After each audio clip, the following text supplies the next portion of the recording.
আসসালামু আলাইকুম। এখন দেখবেন সংবাদ শিরোনাম। লক্ষ্মীপুর জেলা নির্বাচন কার্যালয়ে নাশকতা, আগুনে পুড়েছে বেশ কিছু নথিপত্র। গোপালগঞ্জে গতরাতে আদালত পাড়ায় ককটেল ছোড়ে দুর্বৃত্তরা। নির্বাচনের সৎ ও যোগ্য প্রার্থী চাইলেও নিজেদের বদলাতে নারাজ অনেক ভোটার। ভোট দেওয়ার ক্ষেত্রে গুরুত্ব পায় ব্যক্তিগত সম্পর্ক, আর্থিক সুবিধা। গাজীপুরে মাদকের টাকার জন্য গর্ভধারিণী মাকে নির্মম নির্যাতন, মাটি খুঁড়ে ছেলেকে কোমর পর্যন্ত পুঁতে রাখল ক্ষুব্ধ এলাকাবাসী।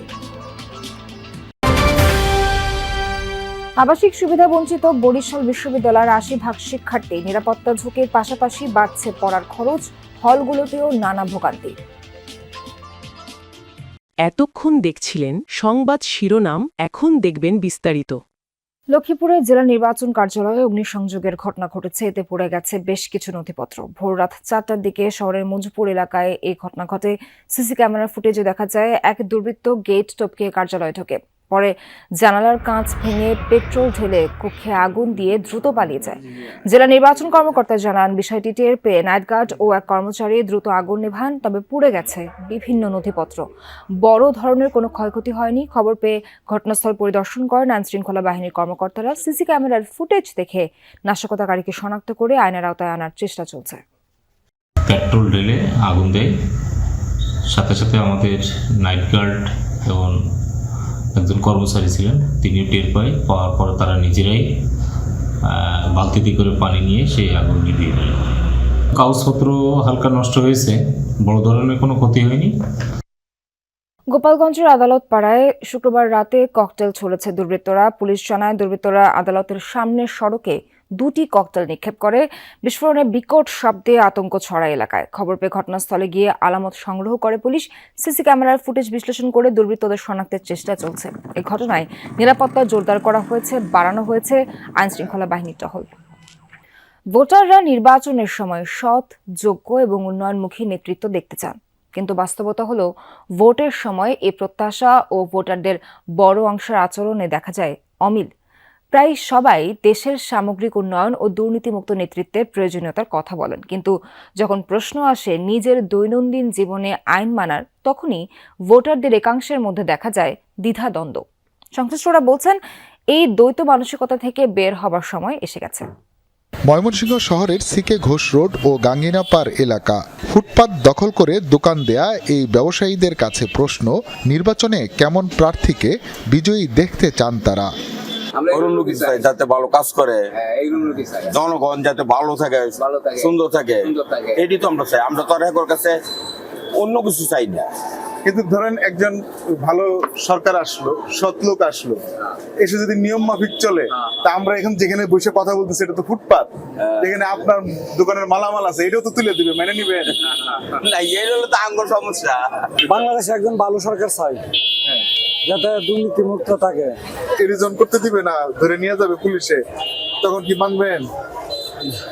হ্যাঁ, মানবেন না? না, জনগণ ভালো রাখবে, ব্যবসা বাণিজ্য ভালো হবে, এটাই চাই আমরা। এরকম সরকার আসলে তো আপনি এখানে বসে ব্যবসা করতে পারবেন না, তখন আপনি মেনে নিবেন সিদ্ধান্ত?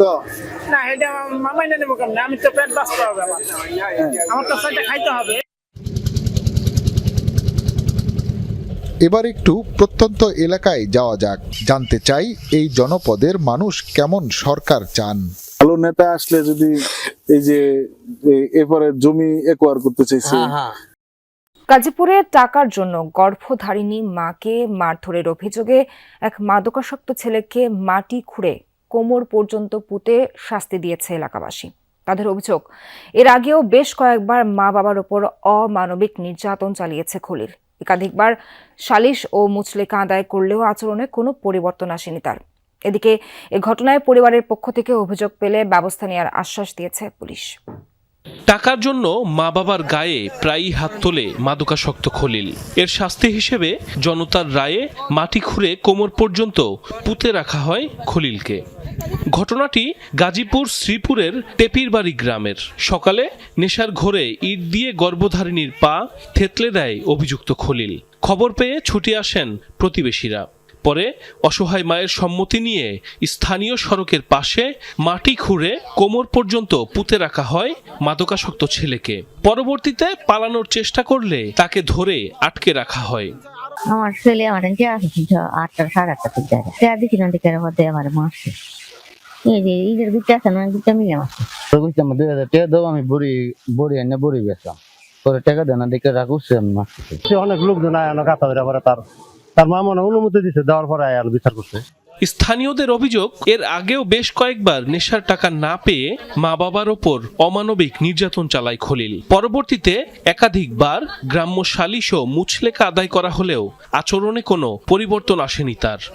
অনেকবার যে ইটদা আর অনেক কিছু দিয়া মারে, মাথা মুথা ফাড়াইলা, আজকে পাও এরিয়া ভাঙ্গালছে। তার মা একটা অসল মানুষ, প্রতিবন্ধী, তার মাও আথাও কাফে মাটিতে খাড়ি থাকতে পারে না। ইতিমধ্যে তার অনেকগুলা বিচার মানুষ করেছে, কিন্তু তার বিচারে কোনো কাজ করে না। বাবা মার গায়ে হাত তুলে এরকম মানুষকে আমার জানা মতে মাটিতে হয় বরিশাল বিশ্ববিদ্যালয়ে। স্থায়ী ক্যাম্পাস পেলেও আবাসিক সুবিধা থেকে বঞ্চিত শিক্ষার্থীরা। একজনের সিটে থাকতে হয় দুজনকে। হলে আছে আরও সংকট, আছে স্বাস্থ্য ঝুঁকি। আমাদের যেখানে রানিং 7,000 থেকে 10,000 স্টুডেন্ট আমরা পড়াশোনা করি, সেখানে আমাদের মাত্র ছেলেদের জন্য 2টা হল, মেয়েদের জন্য 2টা হল। একটা রুমে হচ্ছে 4টা সিট, 4টা সিটে থাকার কথা ছিল 4 জন শিক্ষার্থী, কিন্তু সেখানে আমাদের থাকতে হচ্ছে বেড শেয়ার করে একটা সিটে 2 জন করে, টোটাল 8 জন। আমাদের এতগুলো মানুষের জন্য একটা মাত্র ওয়াশরুম কিংবা এটাও অনেকটা অস্বাস্থ্যকর। ক্যান্টিন ডাইনিংয়ে খাবারের মান ও দাম নিয়েও অভিযোগ শিক্ষার্থীদের। তারা পরিষ্কার ছিল না, খাবার জিনিসটা যদি অপরিষ্কার হয় খাওয়া তো দেখেই খাওয়া যায় না। খাবারের বিভিন্ন সময় বিভিন্ন ধরনের ময়লা আবর্জনা বা পোকামাকড় পাওয়া যায়, যা আমাদের শরীরের জন্য অস্বাস্থ্যকর। বিশ্ববিদ্যালয়ের প্রতিষ্ঠা লগ্নে 4টি অনুষদের অধীনে 6টি বিভাগে শিক্ষার্থী ছিল 400 জন। বর্তমানে 10,000-এর বেশি শিক্ষার্থী লেখাপড়া করছে 26টি বিভাগে। বিভাগ ও শিক্ষার্থীদের সংখ্যা বাড়লেও বাড়েনি আবাসন সুবিধা। 4টি আবাসিক হলে বসবাসের সুযোগ পাচ্ছে মাত্র 1800 থেকে 2000 শিক্ষার্থী। 80% শিক্ষার্থীকেই বাইরে থাকতে হয় এবং তাদের এ কারণে তাদের নানামুখী সমস্যার সম্মুখীন হতে হয়। হলে থাকার যে নিরাপত্তাটা বাহিরে আমরা সেটা ঠিকভাবে ওই অপরচুনিটিটা পাই না। উপাচার্য জানান, সংকট সমাধানে নতুন প্রকল্পের ফিজিবিলিটি স্টাডি চলছে। সমস্যার সমাধানের জন্য আমরা একটা প্রজেক্ট নিয়েছি, যে প্রজেক্টের ফিজিবিলিটি স্টাডি চলতেছে। এখানে একজন পিডি নিয়োগ হয়েছে, উনি কাজ করতেছেন। খুব শীঘ্রই ফিজিবিলিটি স্টাডি আমাদের শেষ করতে হবে। তবে বাস্তবতা বলছে ভিন্ন কথা। মাটি পরীক্ষা এবং প্রায় 28টি স্থাপনা নির্মাণের প্রস্তাবিত প্রকল্পের সম্ভাব্যতা যাচাইয়ে গেল জুনে 3 কোটি টাকার একটি প্রকল্প অনুমোদন দিয়েছে মন্ত্রণালয়।